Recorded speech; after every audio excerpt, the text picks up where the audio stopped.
Welcome back for Psalm 25. And with this psalm, we have an absolutely beautiful prayer that we can offer to God in times of temptation, or perhaps in times after we have maybe fallen into sin and are needing not only forgiveness, but also we want God to strengthen us and teach us how to avoid that temptation or how to conquer that temptation in the future. And so it's asking God not to let our enemies triumph over us, the various sins that come before us and temptations that befall us. And one of the most beautiful passages are verses 8 and 9, where we're told, "Good and upright is the Lord. Therefore, he instructs sinners in his ways. He guides the humble in what is right and teaches them his way." Often I think guilt can make us think, why is God going to bother with me? You know, uh, I fall into the same sin again, or I just keep finding new ways to disappoint him.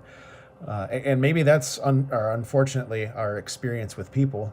We disappoint someone too much, and they're done. They don't want anything more to do with us. But that's not how God is. Uh, he is faithful. He is good and upright. He doesn't want sinners to perish in their sin, but that they turn to him and live. And so when we turn to him asking for forgiveness and asking for strength, he's going to instruct us, because that's who he is. He is good and upright. And then just throughout, there's a couple different expressions that I just appreciate as, Lord, please don't remember that. Please forgive. Please forget the rebelliousness of my youth, and all these different things that maybe on my bed at night I look back at the day. I'm only 24 hours older now, God, but please forgive the sins of my youth. Because it's surprising, perhaps shocking at some points, how often, no matter how old we are, we can still sin like we are just as ignorant and dumb as we were in days long in our past. But anyways, let's get to it. This beautiful Psalm 25. To you, O Lord, I lift up my soul. In you I trust, O my God. Do not let me be put to shame, nor let my enemies triumph over me. No one whose hope is in you will ever be put to shame, but they will be put to shame who are treacherous without excuse. Show me your ways, O Lord. Teach me your paths. Guide me in your truth and teach me. For you are God, my Savior, and my hope is in you all day long. Remember, O Lord, your great mercy and love, for they are from of old. Remember not the sins of my youth and my rebellious ways. According to your love, remember me, for you are good, O Lord. Good and upright is the Lord. Therefore he instructs sinners in his ways. He guides the humble in what is right and teaches them his way. All the ways of the Lord are loving and faithful for those who keep the demands of his covenant. For the sake of your name, O Lord, forgive my iniquity, though it is great. Who then is the man that fears the Lord? He will instruct him in the way chosen for him. He will spend his days in prosperity, and his descendants will inherit the land.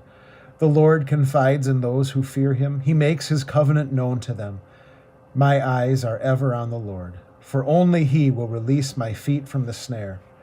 Turn to me and be gracious to me, for I am lonely and afflicted. The troubles of my heart have multiplied. Free me from my anguish. Look upon my affliction and my distress, and take away all my sins. See how my enemies have increased, and how fiercely they hate me. Guard my life and rescue me. Let me not be put to shame, for I take refuge in you. May integrity and uprightness protect me, because my hope is in you. Redeem Israel, O God, from all their troubles.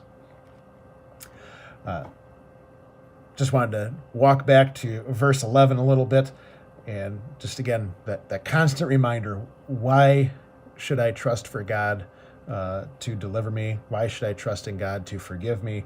Not because of what I've done, but because of who he is. For the sake of your name, O Lord, forgive my iniquity, though it is great. kind of think of the Apostle Paul's words, chief of sinners.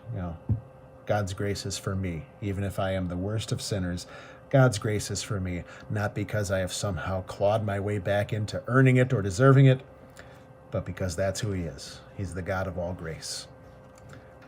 Again, I've said this a lot over the past 3 Psalms, but a real beautiful one, good one to have at the ready in those moments of trial and temptation, and certainly in those moments where we look back and know that we have fallen into a sin.